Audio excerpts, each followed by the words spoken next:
is interested. Like 17 people are saying যে no 2 number বাড়ি মানে উল্টা পাল্টা আমি গালি দিতে পারতেছি না।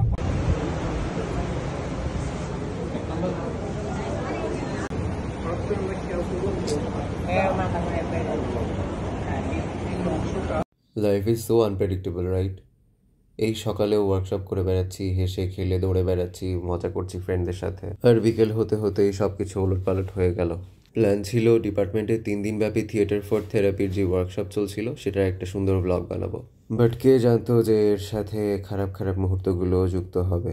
অ্যাম্বুলেন্সে করে যখন ওরা আমাকে শহরে হসপিটালে নিয়ে যাচ্ছিল তখন পুরাটুকু সময় প্রত্যেকেই খুব ট্রাই করছিল আমাকে চিয়ার আপ করার, আমার যাতে সেন্স থাকে, আমি যাতে ঘুমিয়ে না পড়ি, এজন্য যা তা বলে হাসাচ্ছিল আমাকে। রাশেদ, প্রমি, হৃদয় সবাই আমাকে চেতায় চেতায় বলে এখন ব্লগ করবি না, এখন ব্লগ কর, ভিডিও বানা। তো সব সময় তো আমার ফানি ভিডিওগুলো, গান কিংবা নাচ কিংবা যে কোনো হাসানোর ভিডিওই আপনাদের সাথে শেয়ার করি।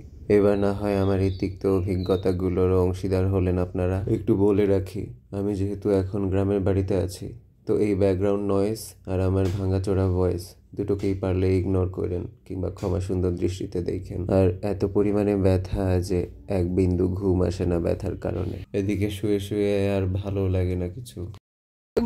স্যারে দেখায় দিব যে এটাই আমার ফিল্ম জমা দিতে হবে, আবার দরকার নেই কোনো আলাদা স্টোরির। রাশেদ তুই ক্যান্সেল কাজ থেকে, সবাই গেল।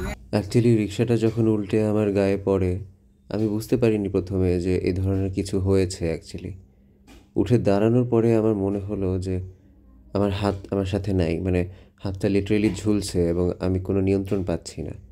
তখন গিয়ে আমি চিৎকার করে উঠি এবং আমার সব কিছু খুব অন্ধকার লাগা শুরু করে, আমি ভয় পেয়ে যাই। প্লাস্টার শেষ করে সবাই আমাকে তানজি ম্যামের বাসায় নিয়ে আসে। আবার ওয়ার্কশপের মুন্না স্যার ওইখানে হাজির হন। কি বলেন স্যার, আমার এটা ভেঙেছিল স্যার 6 মাস স্যার পেইন ফিলছে। ও আমি তো আপনাকে 1 মাসের কথা বললাম, এটা হচ্ছে প্রথম 4-5 মাসের পরের কাহিনী। একটা কথা ভাবি আর আল্লাহর কাছে শুকরিয়া আদায় করি, ওই মুহূর্তে আমার ব্যাচের বন্ধুরা আর শিক্ষকরা যদি পাশে না থাকতেন তাহলে আমার কি হতো। প্রমি, রাশেদ, নিপু, সামি, ইশাদ, মাসুম, রানা, আঁচল, অন্তর, পায়েল, প্রিয়া, স্নিগ্ধা, মানে এই মানুষগুলো অ্যাকচুয়ালি না থাকলে আমার কি হতো। ডাক্তার বারবার বলেছে যে কোনো রকম মুভমেন্টে না যেতে, বাট আমাকে তো চিটাগং থেকে অন্তত ঢাকায় পৌঁছতে হবে ফার্দার ট্রিটমেন্টের জন্য। তো আসিফ চট করে খুব সুন্দরভাবে এয়ার টিকিট কেটে দিল। সামি, নিপু, ইশাদ ওরা আমাকে অ্যাম্বুলেন্সে করে এয়ারপোর্টে পৌঁছে দিয়ে যায়। বের হওয়ার সময় তানজি ম্যাডাম সুন্দরভাবে এই চাদরটা আমার গায়ে পেঁচিয়ে দেন। ওনার জন্য ধন্যবাদ শব্দ আসলে খুবই কম পড়ে যাবে। এই বাবুটা পুরাটুক সময় প্লেনের মধ্যে চিৎকার করে কান্নাকাটি করে। I think this is her first time. এয়ারপোর্টে নেমেই আমরা ডিরেক্ট ওখান থেকে হসপিটালে যাই শাইক দোলা ভাইয়ের কাছে। সিএনজিতে পুরাটুক সময় আব্বু আমাকে জড়ায় ধরে বসে থাকে আর জ্ঞান দেয় কানের কাছে যে সব কিছু ওরকমভাবে ফেসবুকে দেখাতে হয় না, মানুষের নজর লেগে যায়। উইচ ইজ ট্রু, মানুষের নজর খুবই খারাপ। বাসায় ঢুকেই আমি যেটা সব থেকে বেশি মিস করি সেটা হচ্ছে খাঁচার মধ্যে হাঁসের বাচ্চাগুলো আর নেই। তো আজকের ভিডিওটা এখানে শেষ করছি। মরে যেহেতু যাই নাই, সো আমার এই রিকভারির জার্নিটাও আপনাদের সাথে শেয়ার করতে চাই। হাড় ভেঙে গেলেও কখনো হার না মানা আফ্রিদি আমি, অত সহজে তো ভেঙে পড়বো না। আল্লাহ হাফেজ।